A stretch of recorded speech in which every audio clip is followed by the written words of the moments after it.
Navarra registra en enero 1.700 parados más y sube hasta los 53.160. De esos, casi 2.500 pertenecen a la agricultura, el sector menos azotado ahora mismo por la crisis. Pero también la agricultura navarra necesita un impulso para frenar la baja de autónomos, un sector en el que junto a la ganadería preocupa el futuro, las ayudas europeas, los presupuestos de Navarra y el apoyo al Canal de Navarra. De hecho, dice nuestro invitado de hoy que es una obra que está generando empleo, está generando inversión, está generando impuestos. Está convencido de que futuras generaciones agradecerán que un día se construyera. Esta noche nos sentamos cara a cara con el presidente de la UAGN, Félix Bariain.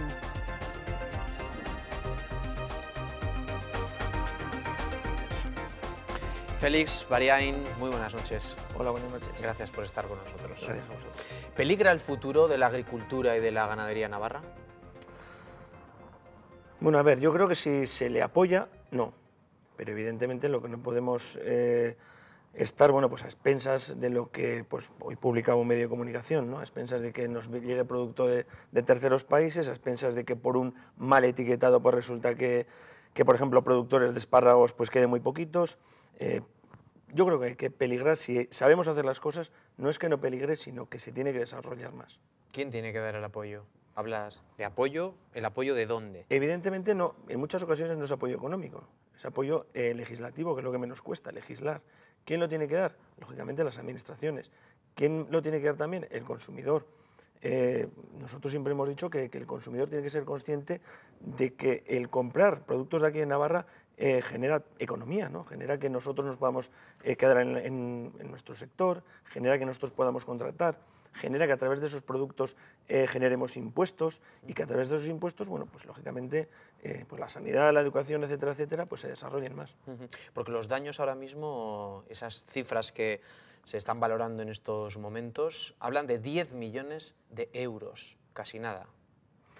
Yo todavía creo que es un poquito corto esa cifra, ¿no? Cuando nosotros hablamos, porque ahí, bueno, está claro que es el daño al producto final, pero ahí no habla nada del daño a las personas que se quedan en el camino, ¿no? A las inversiones que hacen los agricultores y los ganaderos se quedan en el camino, por culpa de eso precisamente, ¿no?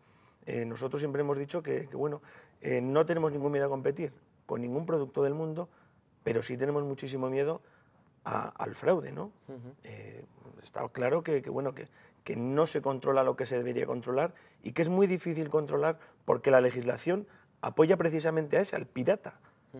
O sea, tú cuando ves cualquier lata de conservas o cualquier producto, en el 90 y pico % de los casos, bueno, pues da lugar a engaño, ¿no? Induce a engaño, a través de dónde está, si está producido en China, si está producido en Perú, pero un chiquitito. O, por ejemplo, veíamos el otro día el fraude del pacharán, pero cualquier otro producto pues induce a engaño, ¿no? Con estas campañas que carne de Navarra, ¿vale? Carne de Navarra, carne es el proveedor de la carne. La carne es de Francia o de cualquier otro país. Y eso ha pasado aquí y eso ha pasado estas Navidades. ¿Dónde? ¿En qué? Bueno, en una gran superficie de aquí de Navarra, ¿no? Y eso es lo que no puede ocurrir, ¿no? Que cualquier consumidor llegue a esa gran superficie y diga, bueno, producto de Navarra. Pues no, señor, el proveedor es de Navarra, el intermediario, mejor dicho, pero la carne no es de Navarra. Y eso se tiene que controlar, porque si no se controla eso, bueno, pues evidentemente futuro no tenemos ninguno.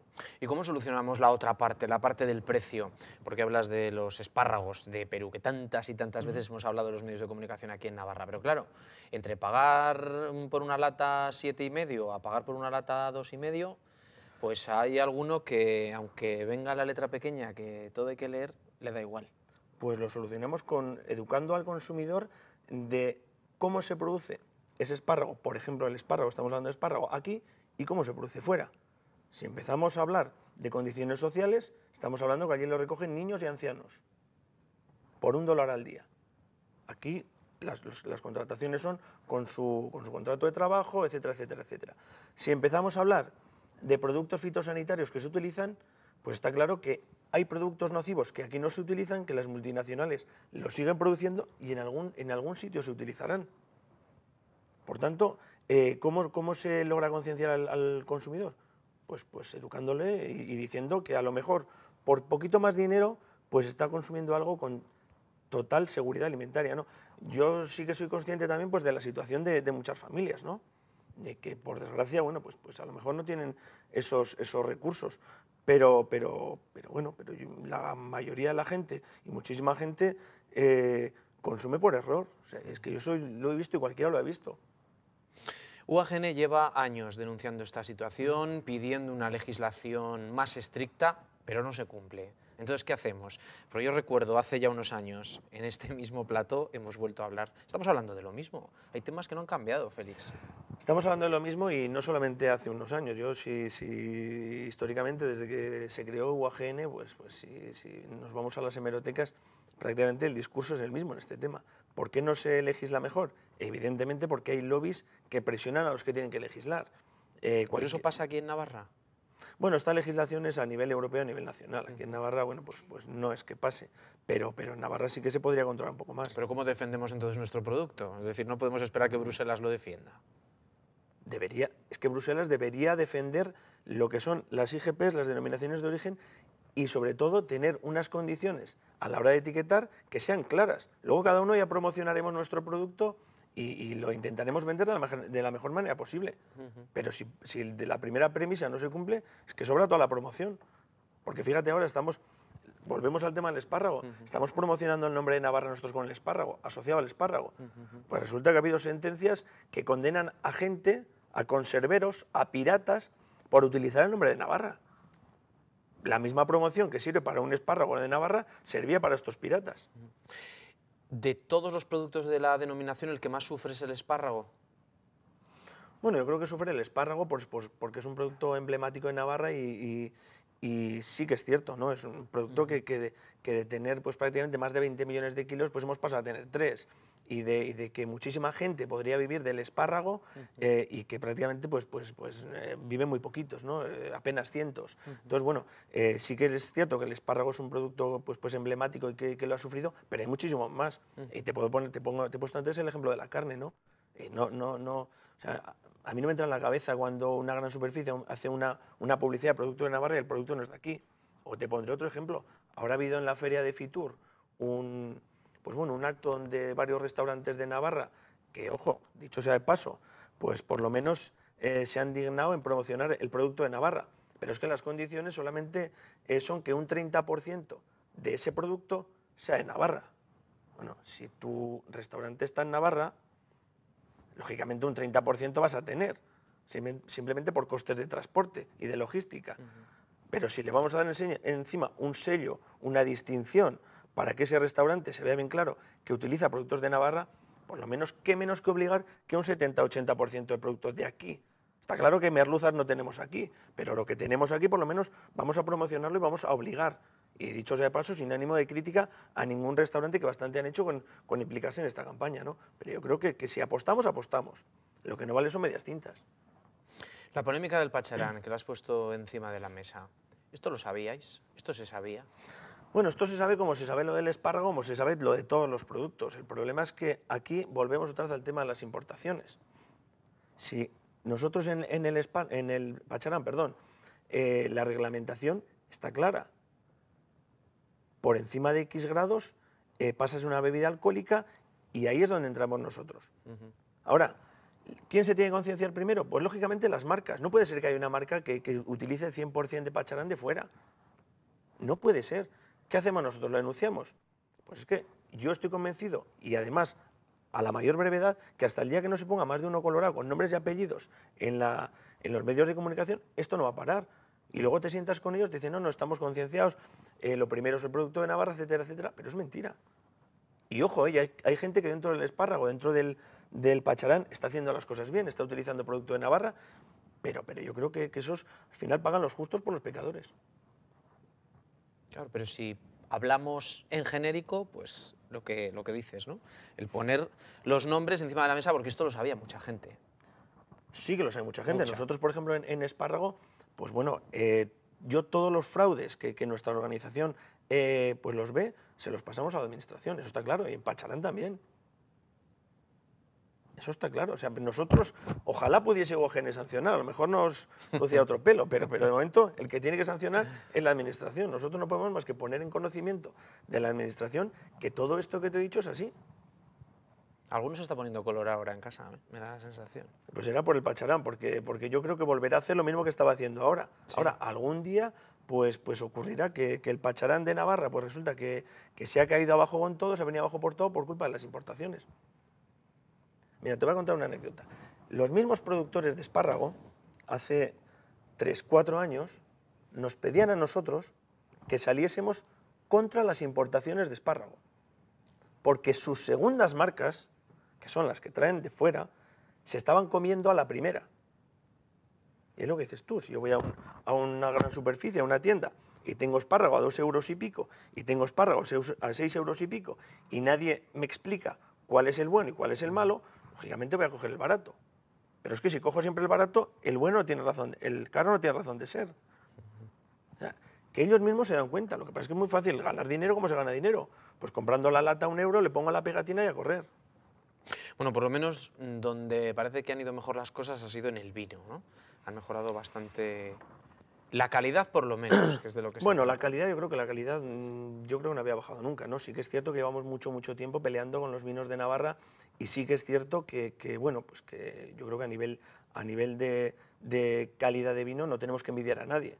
De hecho, bueno, pues las denominaciones que tienen más nombre, los que nos gusta mucho el vino, alguna cata ciega que solemos hacer con amigos, pues normalmente suele salir el de Navarra, el mejor. Pero bueno, ya si descubren la etiqueta es otra cosa. Ya, pero no deja de ser curioso que donde ha mejorado la situación no solamente es que esa calidad se mantiene, no solamente son las ventas aquí, sino las ventas en cuanto a las exportaciones. Es decir, que las exportaciones han sido lo que han empujado el vino de Navarra. Que por otra parte no deja de ser una paradoja que ocurra eso en casa. Bueno, sí que es cierto. Lo que pasa es que lo que te digo, aquí en España, bueno, pues hay 3 o 4 denominaciones, pues que cualquiera que no conoce el mundo del vino, pues se encorseta en ellas. En esas denominaciones hay muy buen vino, vino regular y vino muy malo. Y bueno, pues a la gente le cuesta probar otro tipo de vinos, de no ser pues un gran aficionado al vino, ¿no? La gente va pues a lo seguro, que luego no es seguro. Y luego otro tema en el mundillo del vino, pues resulta que aquí otra vez volvemos a las administraciones. Las administraciones, ¿cómo puede ser que una reforma de la política agraria común, una reforma de la PAC, se siga dando ayudas por hectárea, por ejemplo, a La Mancha, por ejemplo, a Extremadura, cuando el mismo viticultor de La Mancha está haciendo lo mismo que el viticultor de Navarra? Si a ese señor le das ayuda, a mí me estás distorsionando, porque yo necesito, bueno, pues muchísimo más producto que él para tener el mismo beneficio.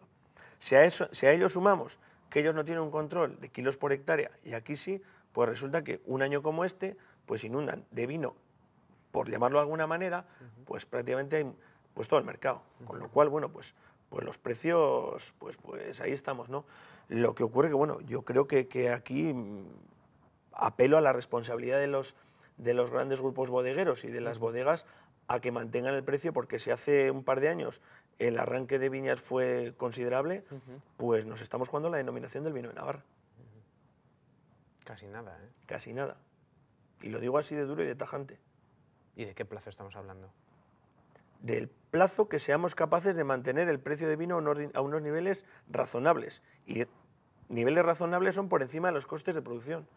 Si no somos capaces de mantener ese precio, si las bodegas quieren jugar con vinos de otro sitio o más baratos, evidentemente a esto vamos, 2 telediarios.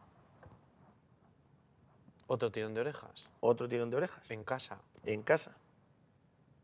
Sí, es que es así de duro, pero es que es así. Y tenemos ejemplos, todos los que te he puesto antes.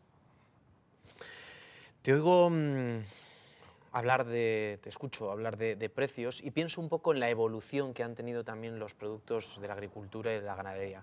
No solamente en el precio final, en el del consumidor, en el supermercado o en la tienda, sino los precios de producción.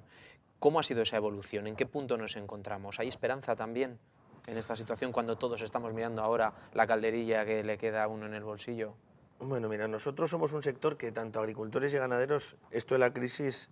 Es que, Félix, esto hay algo que no ha cambiado y es como, es que claro, con tanto intermediario dentro, con tanto intermediario... Eso es, y aquí el tirón de orejas nos lo tenemos que dar nosotros mismos. O sea, nosotros no hemos sabido llegar al mercado y eso es así. O sea, tradicionalmente, pues con el tema de la carne, con el tema del vino, por ejemplo, pues hemos sido, entre comillas, cómodos. ¿Qué ocurre? Pues que ahora vamos con prácticamente pues 20 años de retraso. Pero eso se tiene que acabar.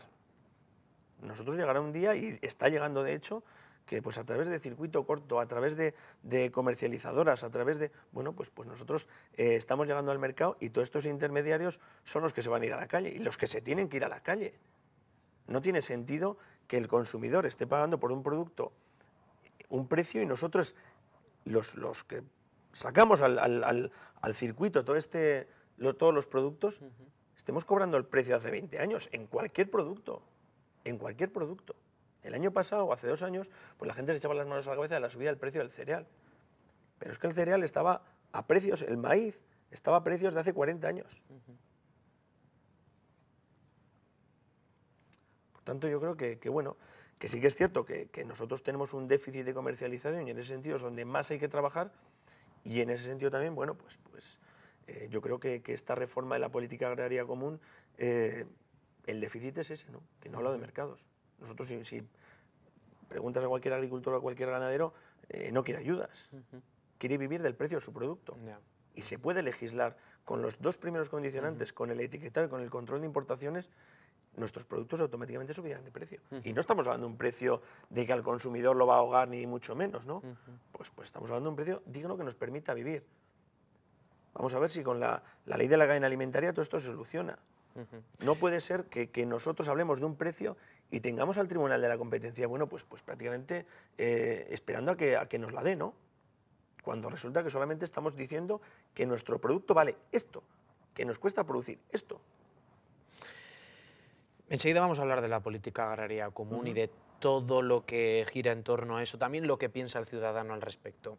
Pero el Gobierno acaba de anunciar el cambio de la normativa para que un producto sea considerado de ganadería de producción integrada de Navarra. Esto lo oímos mucho, pero no sabemos muy bien qué es, ¿no? Antes solo con que fuese producido o transformado en la comunidad era suficiente, pero ahora esto va a servir también para que haya otro tipo de control, o va a complicar más las cosas, ¿no? A partir de ahora hará falta que además se produzca y se transforme aquí.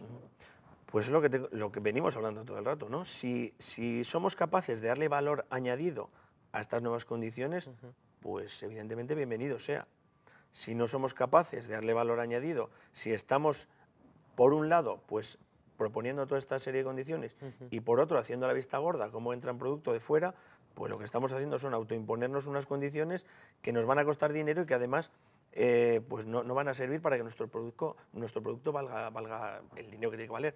Pero lógicamente todas las condiciones que sean pues para fomentar la calidad de nuestros productos, bienvenidas sean. Esta está siendo una semana en la que estamos hablando de los datos del paro. Decíamos al principio de este programa que el sector de la agricultura y la ganadería es uno de los que, dentro de esta crisis que estamos viviendo, es de los que mejor está dentro de lo complicado que está todo. Pero ¿se sigue generando empleo? ¿Sigue habiendo oferta? ¿Y cuál es el perfil a día de hoy del agricultor y del ganadero en Navarra? Bueno, yo creo que la profesión de agricultor y de ganadero en los últimos 10 años pues ha cambiado muchísimo. No la profesión, sino la percepción que la sociedad tiene de esa profesión, ¿no? Hace pocos años cualquier explotación mediana o pequeña se dejaba abandonada o se arrendaba porque se prefería también, en parte es lógico, un buen sueldo en la fábrica, un sueldo fijo a fin de mes o un buen sueldo en la construcción. Lógico también, ¿no? O la comodidad de poder vivir en una ciudad o tener que vivir en un pueblo. A día de hoy eso ha cambiado, ¿no? Las explotaciones que antes se dejaban, ahora hay jóvenes que se quieren instalar en ellas, que quieren seguir con ellas. ¿Se crea empleo? Sí. ¿Se podría crear más? También. Los últimos datos de inversión, estamos hablando que hay una inversión por parte, en un año, en la última convocatoria, de 64 millones de euros. De ahí, el dinero que pone Navarra es prácticamente mínimo. 40 y pico millones son nuestros, privados, luego hay cofinanciado entre Bruselas y Navarra, pero es que Navarra luego recupera el IVA. Con ese poquito de dinero que pone Navarra, resulta que en esta última convocatoria se han consolidado 450 empleos, pero es que además se han incorporado 170 jóvenes al sector, es decir, se han creado 170 nuevos puestos de trabajo y se han consolidado 450 más.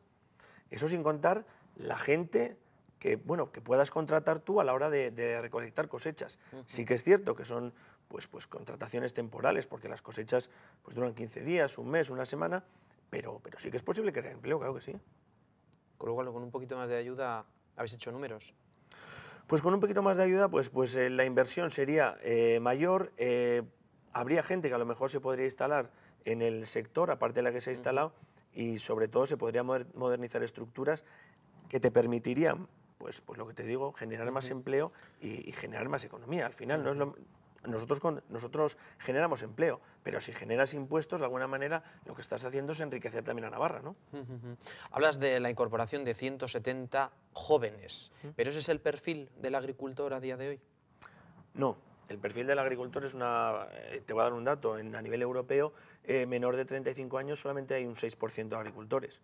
Por tanto, el perfil es de una persona mayor, es un sector ciertamente envejecido, pero sí que es cierto que bueno, pues con la maquinaria hoy en día pues cualquier persona puede llevar una explotación que hace pues 15, 20 años, 25 años era impensable, ¿no?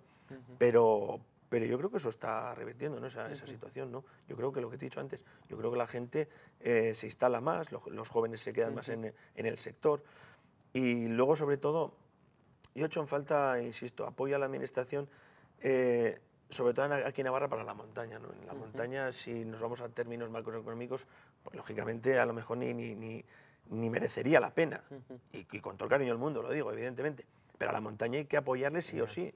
Un puesto de trabajo en la montaña, cualquier ganadero que se instale, cualquier negocio que se vaya a instalar allí, o sea, es que no le puedes pedir mil trabas.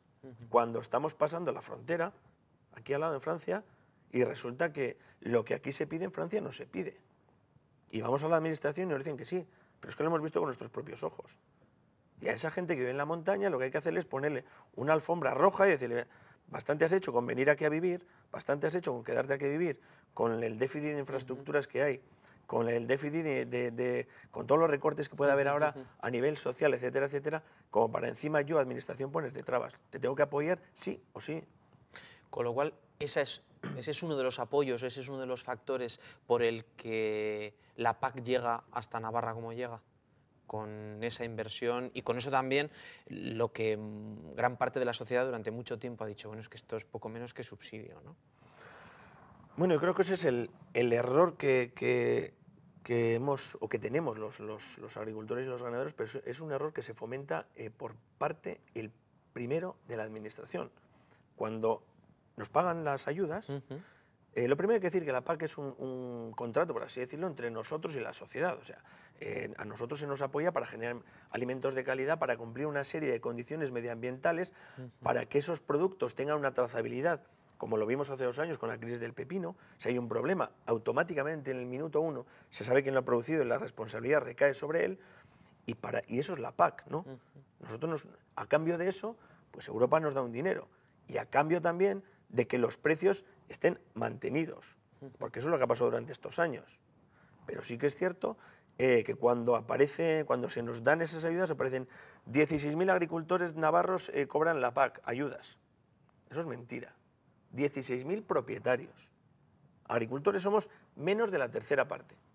Entonces, cuando la gente ve eso y dice, bueno, pues 16.000 propietarios, 16.000 agricultores, no. La tercera parte o menos. Y luego sí que es cierto que se han fomentado políticas dentro de esta última reforma de la PAC, las que tenemos en vigor hasta ahora, que bueno, que se le ha dado ayudas a gente que no producía, y eso socialmente está mal visto. ¿Cómo está el campo navarro? Estamos viendo, hemos tenido un año terrible de lluvias, muchos productos se retrasaban, como el tomate. ¿Esto está cambiando?